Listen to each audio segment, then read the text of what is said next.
Muito bom. Mundo afora, direto de Londres, Felipe Killing.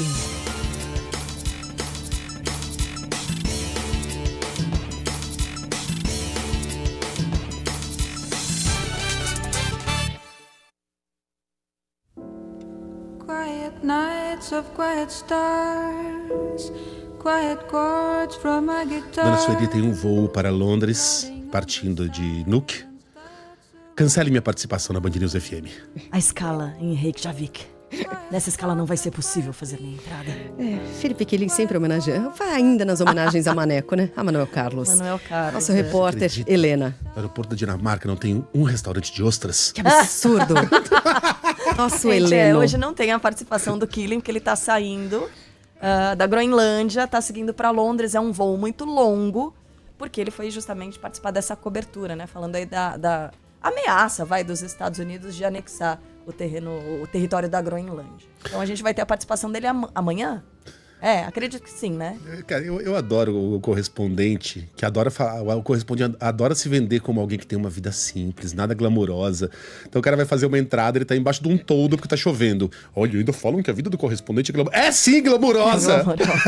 Pra caramba! Aeroportos, países, culturas, Groenlândias, Dinamarcas. O contexto aqui dessa música, nós falamos sobre a morte, né? E as homenagens a Manuel Carlos, que morreu aos 92 anos. No fim da semana passada, ou no fim de semana, enfim. E aí um dos ouvintes disse, olha, o Felipe Killing é o nosso correspondente Manuel Carlos, nosso correspondente Helena, porque ele tem esse tipo de é a pessoa que flana pela vida, né? É um elogio, tá? Mas tá aqui o nosso João Vieira, editor de internacional da Band News TV, para falar sobre o encontro hoje de Donald Trump com a vencedora do Nobel da Paz, Maria Corina Machado. Ô João, a Maria Corina vai entregar a medalha do Nobel da Paz pro Trump?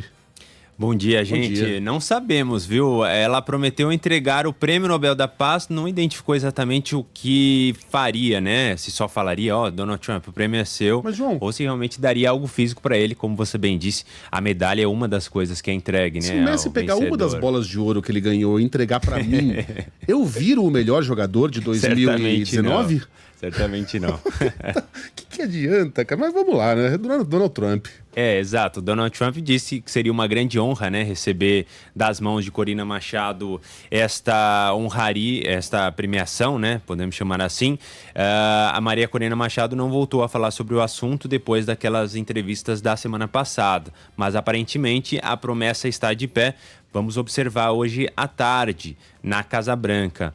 Ela vai se reunir, a princípio, a portas fechadas com Donald Trump. Não tem ainda a confirmação de uma declaração conjunta à imprensa. E essa possibilidade perdeu um pouco mais de força, né, nas últimas horas, depois que o Trump voltou a conversar com a líder interina, tem sido chamada assim, né, a Delcy Rodrigues, líder interina da Venezuela, e a elogiar, chamando de pessoa incrível, formidável e tal, e dizendo mais uma vez, já repetiu em outros momentos, que eles têm trabalhado bem juntos. Os Estados Unidos, então, é curioso a gente falar isso, né, menos de 2 semanas depois de tirarem Maduro do poder, de surgir aquela tensão internacional, se a gente veria mais ataques ali à Venezuela, outras capturas, os Estados Unidos se aproximando do governo venezuelano, muito por conta do petróleo, mas não só por isso.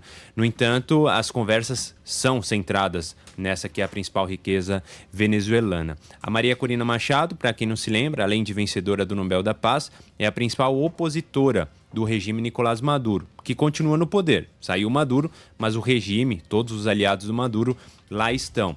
Ela ganhou no ano passado o Nobel, está fora da Venezuela, conseguiu fugir e não voltou ainda. Passou pelo Vaticano nesta semana e agora se direciona então aos Estados Unidos, a Washington DC, para esse encontro. Se houver essa transferência da medalha, eu acho que vai ser uma das cenas mais constrangedoras da história da humanidade, né? Da parte dele, por intimidar uma mulher que ganhou talvez o prêmio mais importante que existe, né? A entregar esse prêmio para ele como se assim ele se tornasse um vencedor do Nobel.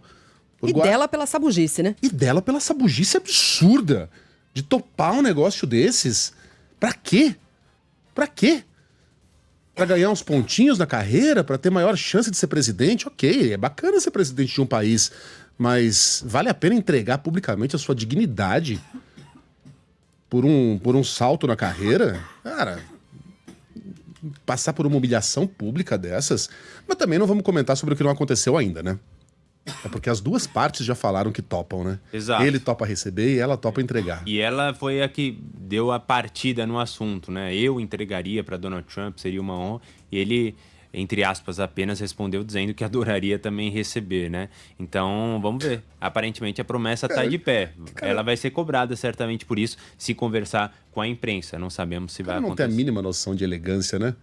O cara era pra ouvir isso e falar, imagine, o prêmio é dela.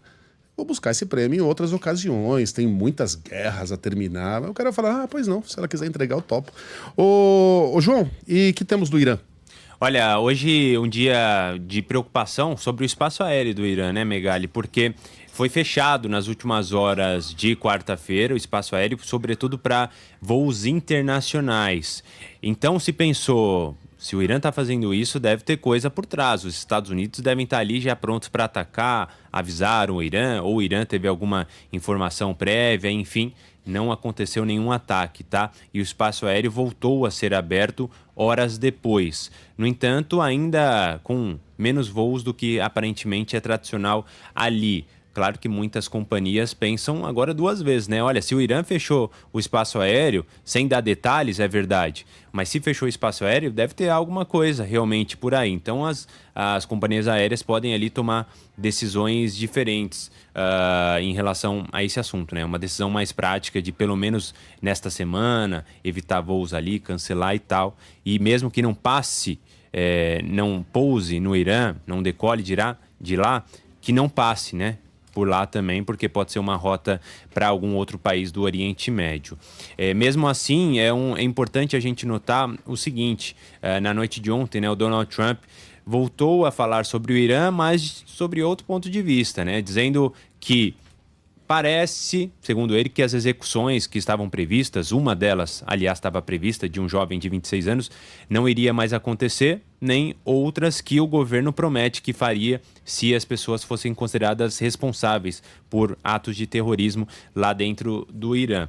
E quando o Trump disse isso, a tensão, de certa maneira, abaixou um pouquinho, né? Pelo menos a expectativa para que os Estados Unidos ataquem o Irã nos próximos dias. Mesmo assim, a pressão continua. Agora mesmo veio uma informação sob caráter de anonimato de uma fonte americana que disse que um porta-aviões americano que estava ali no Mar do Sul da China está sendo direcionado para o Oriente Médio, já que os Estados Unidos, por causa da pressão na Venezuela, país do qual falávamos agora há pouco, os Estados Unidos tiveram ali que mobilizar grande parte da sua armada, né, como eles têm chamado, aqui para a América Latina. E parte dessa armada estava ali no Oriente Médio. Então houve um desfalque nessa segurança, que está sendo agora suprido por outros ativos navais americanos que estavam em diferentes partes do mundo, inclusive esse porta-aviões. E aí seria já uma manobra de expressão para pressionar o governo iraniano,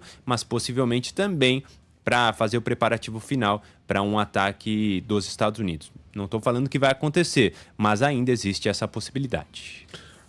João, obrigado, hein? Você volta amanhã.